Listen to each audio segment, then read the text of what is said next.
ভবিষ্যৎ যুদ্ধ বেরিয়েছিল ভবিষ্যৎ যুদ্ধ বেরিয়েছিল কালীচন্দ্র ভবিষ্যৎ যুদ্ধ বেরিয়েছিল নন্দীগ্রাম ভবিষ্যৎ যুদ্ধ বেরিয়েছিল নন্দীগ্রাম ভবিষ্যৎ যুদ্ধ বেরিয়েছিল।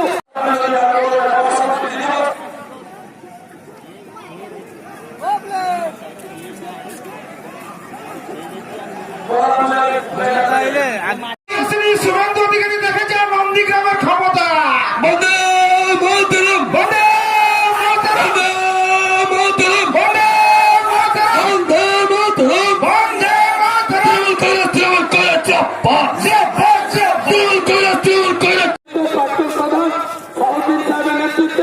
একটি বড় মিছিল এসেছে, ওনাদেরকে বসার জন্য ব্যবস্থা করে দিই।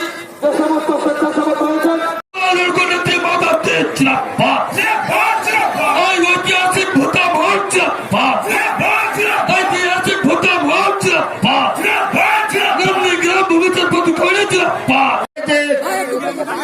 সাথে যিনি ছিলেন তিনি এখন সারা বাংলার দায়িত্ব নিয়েছেন।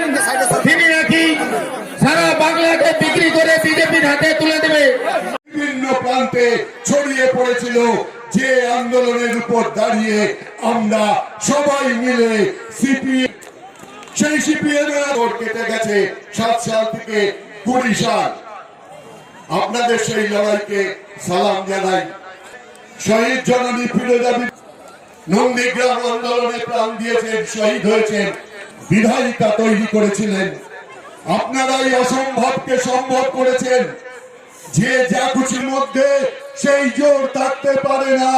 সেই ব্যক্তি যতই নিজেকে মহাবীর মনে করুক না, এখানে আমার সমস্ত মুখগুলো আমি পশ্চিমবাংলা প্রকৃত জননেত্রী যদি আগামী দিনে হবে কিনা কেউ বলতে পারে না। আজকের জায়গায় দাঁড়িয়ে আমরা তাকে দখল করে তারা নরেন্দ্র মোদীর হাতে অর্পণ করতে চান। এর থেকে ঘৃণিত কাজ আজ পর্যন্ত আর কিছু হয়। সম্মানীয় ফিরোজা বিবি মহোদয়া আমাদের মধ্যে রয়েছেন।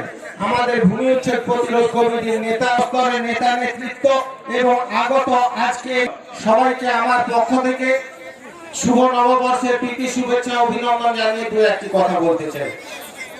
আপনারা জানেন 2007 সালে নন্দীগ্রামে জমি রক্ষা আন্দোলন গ্রামের ভুটার মোড়ে 5 জন গুলিবিদ্ধ হয়েছিলেন।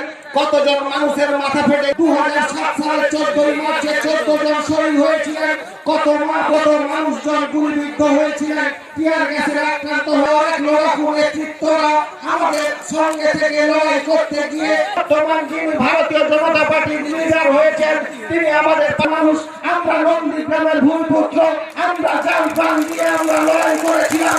তিনি আমাদের জননেত্রী মমতা বন্দ্যোপাধ্যায়ের সহযোগিতা করেছিলেন।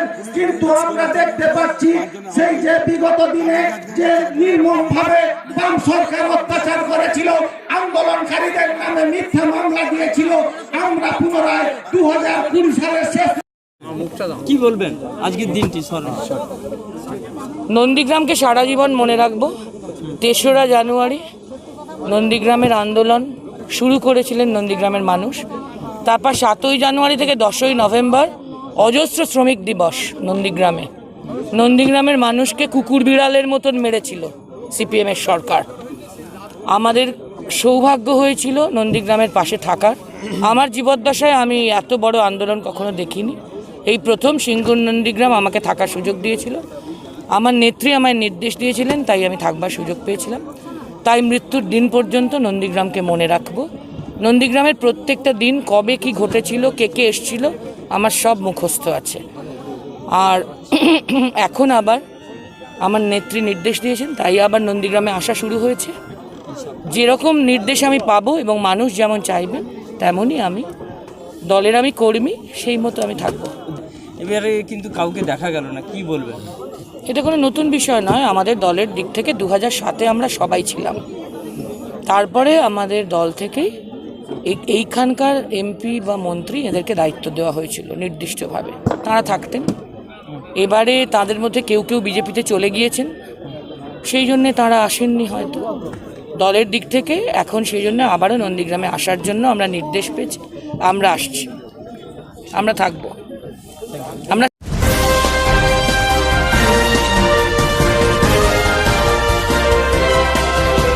রাজলক্ষ্মী জুয়েলারি ওয়ার্ল্ড, হলমার্ক সোনার গয়না রূপার গয়না, সার্টিফাইড গ্রহরত্ন ও শোপিস দ্বারা সুসজ্জিত শোরুম, দুর্গাচক বাসন্তী ভবন দুর্গা মন্দিরের পাশে, সুপার মার্কেটের ঠিক বিপরীতে।